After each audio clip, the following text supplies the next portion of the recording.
I'm just going to say this, a big one is price. I don't know what the percentage is, but there's a large percentage of searches that are done for the intent of finding the price before they have to go through your pitch.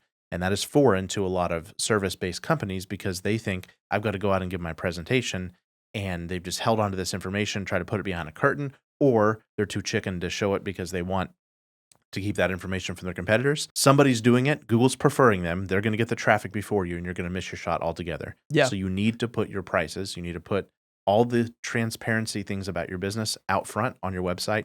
It's going to make you rank in search engines, and it's going to make you rank high in the hearts and minds of the customers, and you're going to win eventually. It's just a little different game.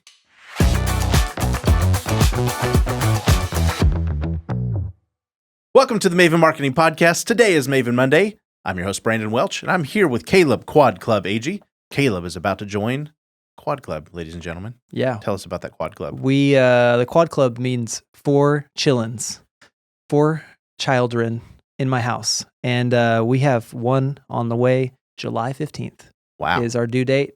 We're in the final stretch. That oven. Final trimester. The bun is... all the things. Yeah, bun is in the oven. That's right. And we will not see Caleb for a few weeks at least during that time. So enjoy him while you got him, folks. Yeah, or enjoy me not being here. You can do it either way if you want. Impossible. We may take a hiatus, but this is the place where we answer your real-life marketing questions so you can eliminate waste in advertising, grow your business, and achieve the big dream. And let's talk about those real-life marketing questions. One that's coming up quite a bit is, what in the heck is happening to my organic traffic? Yeah. We have had, we've been seeing a trend kind of across the board where organic traffic, by and large, is going down. And we've been asking why, right? Yeah. Why might this be the case? And it's always kind of a moving target. Yeah. But generally, the things that, if you're doing a lot of things we've talked about in other SEO episodes, your website's, not a million years old, if you're constantly adding content to it, if you've got all the things on the server side and all the technical stuff right, which you should have if you've invested even a nominal amount of money into your website. Assuming nothing else has changed or nothing else is like really broken, we're even seeing really well-built sites suffer from a loss in organic traffic. Yeah, and so what we wanted to look at specifically is trends or changes that Google has done this year or in the last several months that will probably have potentially caused you to see those numbers go down. Yeah, there's a big one. Compared to that. So this one was a doozy. The first one is huge, and Google rolled out a major core update. If you don't know this, Google rolls out algorithmic updates on a not regular basis. They do it whenever they feel like it's ready. Algorithmic. They call up Al Gore and they say, hey is this approved to change the internet? Yeah. You created it. That's a timely joke right there. Algorithmic, yeah. So they roll out these big updates. Well, in March and they finished it up in April, they rolled out a core update reducing unhelpful and original content. That's an exact quote. Unhelpful and, unoriginal. I said that wrong the first time. Unoriginal content, and they reduced it by 40% in the search results. You could go back in a time machine. Dozens, if not hundreds of times where we have been the ones saying to clients and saying, no, don't do that. No, don't do that. Don't create low quality content. Don't have AI do it for you. Don't hire some, overseas word cruncher to just add pages on your website. Yeah. You know who I'm talking to if you're listening to this. I've told you not to do this before. And guess what? It just affected 40% of internet rankings. I would, nobody's talking about this, but I would bet they're not done. 40% is what they could do in this first sweep over 60 days. It's going to keep going. And always. That's Google's. They got to make it better. It's the essence of their existence is to continue making the product better. I would expect that they're going to aim for 90% low quality gone off the board. And so what does that mean? Yeah. So here's what they say. They said, this is an exact quote from Google. This will help us.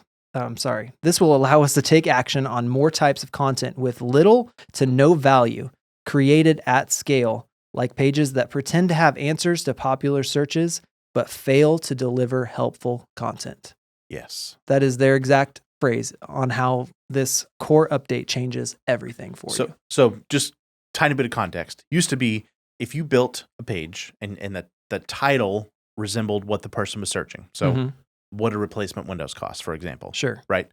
You could sort of hack the algorithm at that point by putting that phrase in the title and then putting that phrase in the first paragraph and then writing, 500 words or so and putting some good pictures on the page.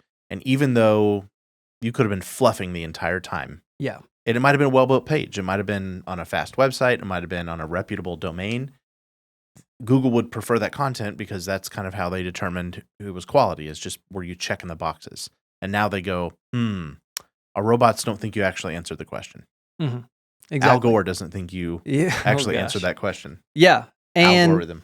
And so if you've, done SEO efforts or had an SEO agency in the past, the danger would be that you wrote these nonsense, low quality articles and stuffed your site full of them for the sake of having content or fresh Yes. content or unique content.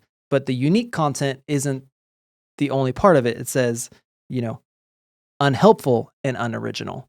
And so it Yes. has to be both helpful and original. So if you've been giving half-hearted answers to questions people are asking, you suffered. When did that start? That started at the beginning of March, and they said they wrapped it by the end of April. So by now, Yeah. we're in the middle of May. It's definitely in full swing. I would expect that they're going to continue to optimize that. Obviously, the algorithm's going to continue to keep pushing, but they did a big sweep of that big 40% cleanup in 60 days. We also called this on our episode. We did. We literally called it on SEO and AI and the things it can do and things it can't do. Yep. And we said, Google hasn't said it, but they're going to say it. And they just said it. They just said it. Said, don't do that. Don't have AI write content for you because this is the kind of stuff they're already snubbing out. AI can't answer questions for your business. They can't write content that actually answers expertise questions. It will be generic and fluff by default because AI is just a conglomeration of everybody's answers. And so it needs to be specific. It needs to be true. It needs to be helpful. And for that to be the case, it has to be an expert. It has to be somebody who you can trust looking their eyes over it. Yes. Um, And let's be honest, if it is AI written, because AI is based on the internet up to so far, a lot of people, I'm talking about service companies, I'm talking about professionals who didn't either take the time to answer a question thoroughly because they didn't have to, or more likely they were afraid to put their quote best stuff out there and let their competitors see how they do it or give their prices or things like that. So a lot of what AI has to go off of has been bad info. Yeah, that's right. And so Or lacking or empty, half-hearted, right? Yeah, there were even, so we're kind of harping on AI right now, but there were even ways that you could automate blog posting with AI. And Google called that scaled content abuse. It's a pretty strong word, abuse. And so they literally, if you were using these services, those websites that have been using those services to scale content weekly for no other reason other than SEO, you're getting a big hit right now. Yep. And so if that was you are probably seeing your organic rankings going down, especially for those pages that maybe ranked before that were unhelpful as Google or original as Google would call them.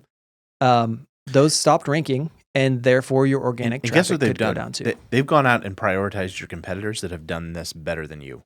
So if you were giving half-hearted answers yesterday, and your competitor, who may not have had as great a site, may not have had a good domain authority, or as quality of a history with Google, but they were answering these questions wholeheartedly, they're now beating you. Yeah, that's right. So what are we going to do about it? That's the big question. Number one is make sure each page on your site is answering the big question that user is asking when they visit. So if you have a page about one of your services, there's a question or a few questions they're trying to get the answer to when they are on that page.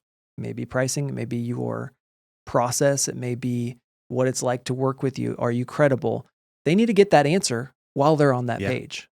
Yeah, maybe what are the color options? And instead of saying, oh, we have a wide range of colors depending on what your preferences are, which would be the fluff, half-hearted answer before. It's like, no, here's all 41 colors, and we took the time to get the swatches for you.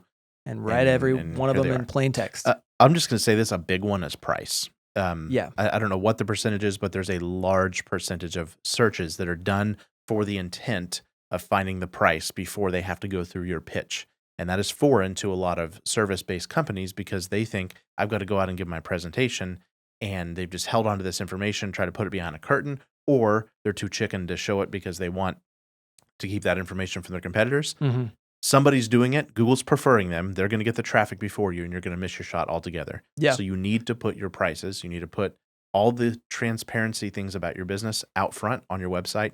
It's going to make you rank in search engines, and it's going to make you rank high in the hearts and minds of the customers, and you're going to win eventually. It's just a little different game. Yep, that's right.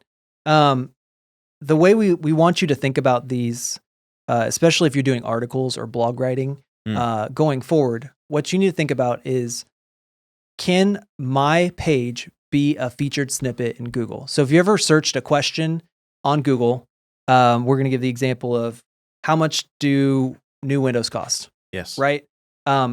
Near the top, there will be a snippet where Google has pulled a copy of the exact text of maybe 3 sentences, and they're answer the question based on somebody who ranks pretty high on the page. We did this. We grabbed this screenshot. It's right here in the notes. Yeah. Literally, here's an example of where a local business could have done this and won, but instead, Market Watch, which is some like national neutral site, won the featured snippet from when we said what a replacement Windows cost. And they said between $467 and $1,333 with an average cost of $730. They literally gave the answer the person was asking. And guys, that's the new norm. Like that's what you have to compete with. Yep. Yeah. So I'd say it's a combination of, yes, write a creative and interesting article. You're doing blogs or articles or whatever we want to call those, right? If you're doing posting to keep your content fresh, that's great.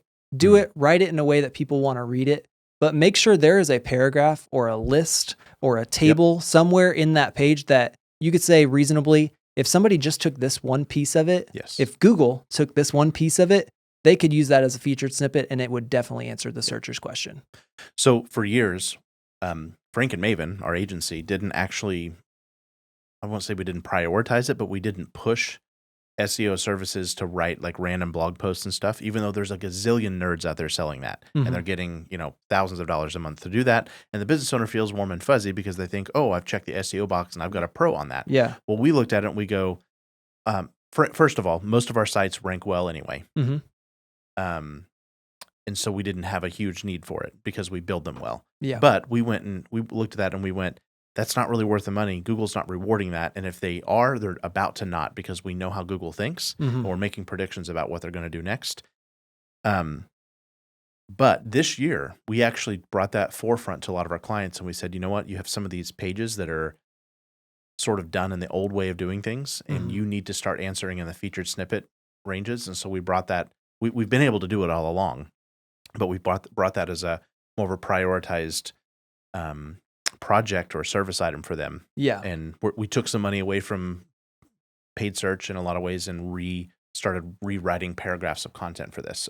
We have a jeweler client that we're rewriting literally all the answers to the questions that Gen Z is asking and like pretending like you didn't have institutional knowledge of that category and writing them like real plain talk. And that's what a featured snippet is. Yep. So give us some tips on featured snippets. Yeah. Well, just make sure that you can find a specific list or paragraph that summarizes either, I would actually, a lot of places, they summarize it up at the top. Yes, I agree. Too long, didn't read kind of thing, right? And then you write the article. Yes. So pull that up. Yes, that's a paragraph from later on, but if you can summarize it in 3 sentences, do it. You want to get your content out of research paper mode where you say, here's what I'm going to tell you. And then I tell it to you and then I summarize. Yeah. You actually want to flip-flop that. Put the answer, the direct answer, the actual answer, the 1-sentence answer at the top. We are impatient. Yes. And so, yes, there's somebody who wants to read it. And yes, Google likes quality content. They do like it when you're writing like a human. And that is valuable. But you also need to be able to summarize. It needs to not take you 100 words to say what you can say in 30. Yes. That's the truth. And guess what else likes this? AI. All of the AI bots, like if you were worried about a world where AI takes over search, it's going to happen, FYI. But when AI is being used as a conversational, direct question and answer method, what do you think it's going to look for when I ask AI here in a couple of years, compare and analyze all of the window companies in Springfield, Missouri? Yeah, the one that's the clearest. The one that's the clearest gets the most answer. Yep. I bet it will actually, I not bet, I've seen this. It will literally come back and say, this company publishes this price on their website. We couldn't find prices for this company, but they have good reviews. And it's like, which one do you think is going to win? I'm talking to estate planners. I'm talking to roofers. I'm talking to plumbers. I'm talking to HVAC people. Like, you got to get your transparency and your direct answers out there. That's I great. think we've said that Yep. enough times now. We got it. Cool. Okay. Number 2, reason that your organic traffic may have had a downward trend this year is how Google is structuring the search engine results page. So there are 99,000 search queries every second on Google. Isn't that 99,000 now, 99,000 now, 99,000 now. 8.5 billion searches a day across the world? That is nuts. Isn't that wild? To search for a person. Yeah. 1 search per person Holy smokes. per day. So, and not even everyone in the world has internet. Yeah. Which is crazy. So, Google's goal is to give the searcher the most helpful result for the query they searched, but let's have a reality check here. They are also a publicly traded company, and they have shareholders to answer to. They make enough money. They don't need any more of it, do they? Shareholders don't like it when you have a downtrend. And no, says the shareholders. So from December of 21 to March of 23, Google's trend was down by and large. And since March of last year, they've had an uptick. And so, but the economy got so much better since then, didn't it? Yeah, I mean, it depends on who you ask, I think is the answer to that question. And actually, what you should know is by and large, over the last few years, Google, like searches in general, like just user behavior, has used Google about 14% less. I think it was since 2018, 2019, something like that. That was a stat that Kyle and I talked about a few episodes ago. So just read between the lines there. Searches are down. Yep. But Google is making more money. How are they doing that, Caleb? So yeah, they have 100,000 searches a second. That's down 14%. Yes. That's not great. That's a lot of searches if you want to think about that. So Kyle pointed out that a Google executive said they had to shake the couch cushions, which means they got to go find some pennies that fell out of your pockets. And how do they make their money? They add more paid search positions. Paid search. And so the way they do that, they can either charge more, which we've actually already discussed. Kyle, you can go look at that episode with Brandon and Kyle talking about trends with Google this year. But the second thing they can do is they can change the layout of the search results page to feature more of their paid, ads and things like that. And so that is what we're seeing. We're seeing a lot, especially for local service companies. If you go search for roofer near me or search your category and your city, and you will see what we're talking about. For example, roofer near me, for me, I searched it this morning.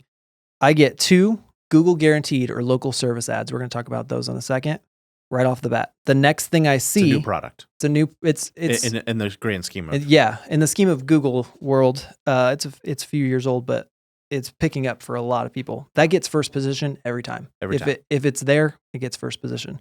Second is 2 Google search ads, standard text ads, right, from Google. Say sponsored right next to them. That's how you know they're Google search. The good old fashioned paid search. Paid search. Then it gives us a maps listing with 3 companies showing up and a big, pretty map. Coming out the side of that. No organic listings yet. And by the way, this is I've already scrolled just to see the maps. Okay. Then after the map is the first organic position. On the page. And by contrast, it used to be 3 ads, a map that was. If you remember the old maps, they were smaller. Yeah, sometimes they were off to the side. Yes, as well. They were off to and then you immediately got to organic search results. Now you just said how many was that? Like 4 or 5 and half a scroll to get to the organic search results. Altogether 7 total listings before, and they're taking their sweet time. And so those first 4 are paid. Google gets money when people take an action, either click on them or become a lead through the Google. Guaranteed options. So, depending on the search you have, this changes. We're not going to say that everywhere everybody sees exactly the same thing, but we are seeing very often that the organic non-paid listings are a good scroll and a half away from the top of the page. Yes. And they've done that secretly, like wanting their users to believe, oh, this is more helpful, Mm-hmm. which maybe it is. Maybe it is. If Could you've be. been writing half-hearted, crappy answers and there's a bunch of crappy pages on the internet, then yeah, it is more helpful because you just need to call the company. But it also works for them because their number one agenda was to Yeah. get more paid clicks. Yeah. And statistically, the longer it takes to get to an unpaid click, the more likely people are going to click on the paid ones. So while virtually every tech company is down right now, Google continues to climb because they're doing this. Yep. And they can because they are the gorilla. Mm-hmm. And it's not a monopoly, but it is a monopoly. No, it's a monopoly. It is. And so, let's be clear. So, what do we do about that? They've changed the layout of this of essentially the search result. They call it a SERP, S-E-R-P, search engine results page. That's the nerd talk for SERP. What does it look like when I run a search? Go try it today. See how long it takes you to get to one that doesn't say sponsored next to it or isn't a map result, and you'll see what we're talking about. What do we do, Brandon? So we are going to, first of all, you didn't write this, but the number one cure to all of this is tomorrow marketing, is to have people not waiting to the search page, not waiting to that moment where they have to look up you and all of your competitors on the same page and then charge you $1 gajillion to get the click. Mm-hmm. The best answer, and our clients that are still growing right now, despite all this crap, are the ones who are well known in their market.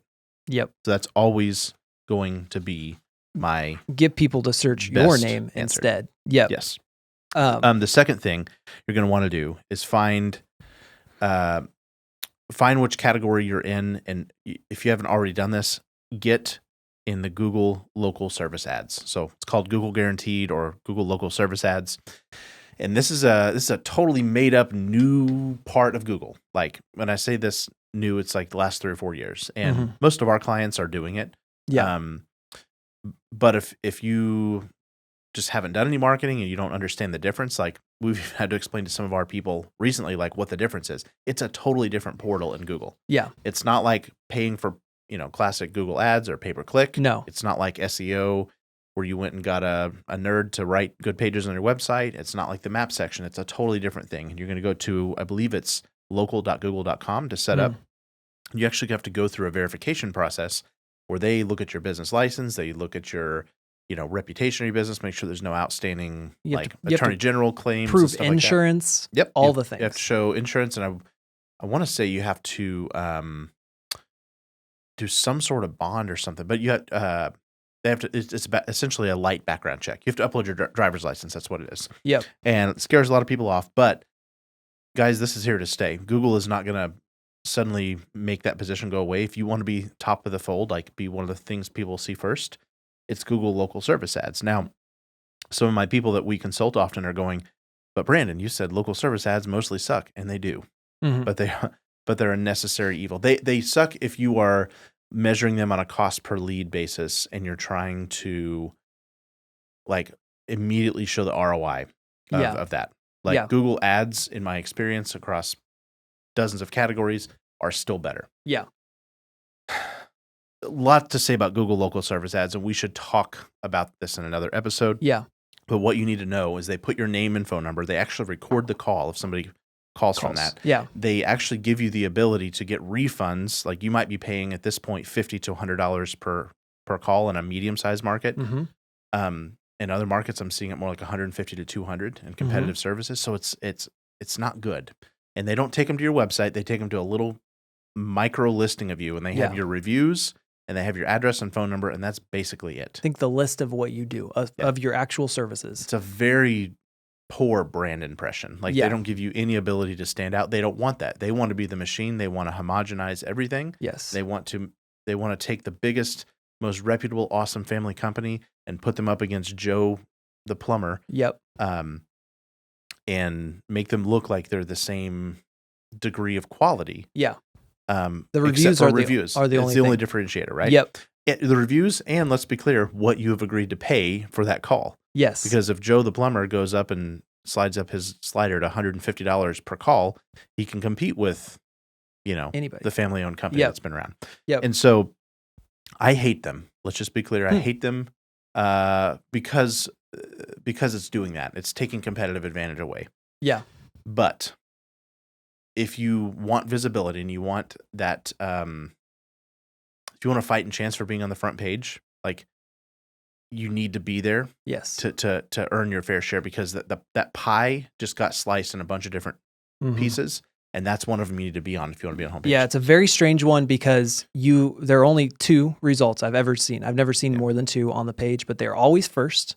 And then the other thing, all you can do is tell Google how much you're willing to pay per lead, or you can say, Google, automatically adjust my bidding for me. Which, in my experience right now, doesn't work.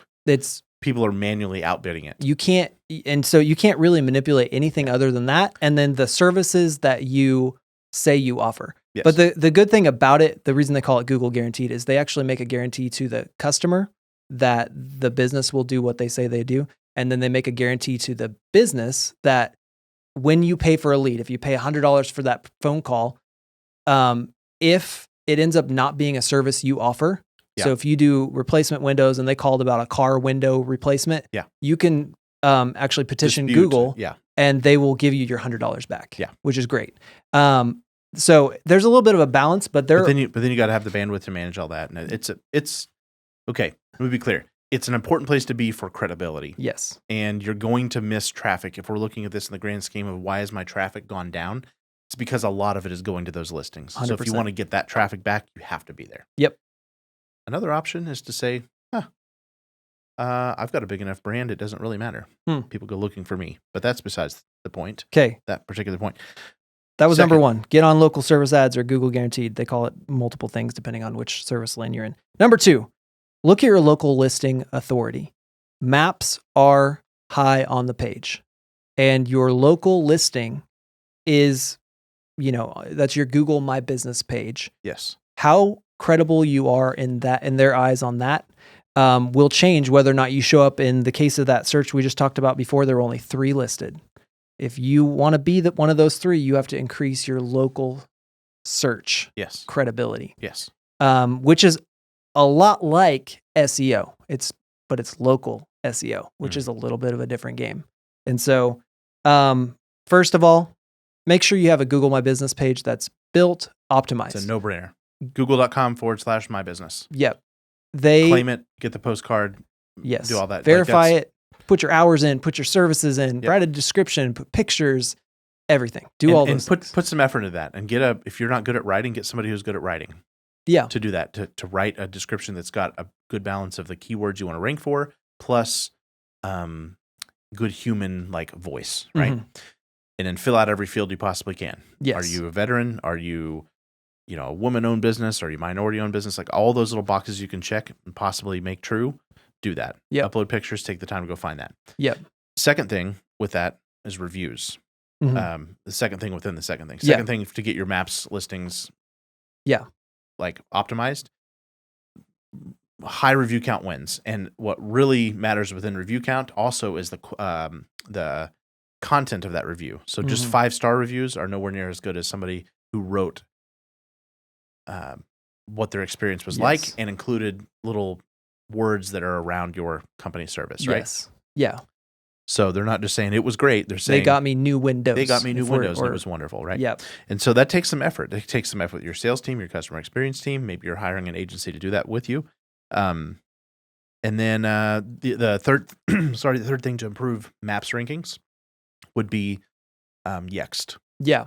Yeah. So Google likes to see that, to verify that you're a credible business. It's not just that you verified on Google. They like to see that in directories across the internet, you are the same. There's about 70 of them. Your name, address, and phone number are exactly the same as you say they are. They call those citations. Yep. And so name, address, phone number, citations. Google looks at the signals even of your Facebook page, your, Yelp, or all these different directories that you can think of on the internet and a bunch you don't think of. Google looks at them and says, are you a credible business? Do you exist in more than just one place? Because if you exist in one place, you kind of seem fly by night, right? And that's what they don't want. So we use a tool called Yext, which helps you syndicate your listing. The same information ends up everywhere exactly the same. And Google loves that. Yext has a very specific relationship with all these directories where they can help you update it all at once. Otherwise, you'd have to go log into 75 different sites and manage your listing on 75 different sites. Not very fun. It's a lot of work. Yext usually can do it all at once for a much lower price. That's much lower price. Yeah. worth Cost it. you about $1,000 for a year to do that. Yeah.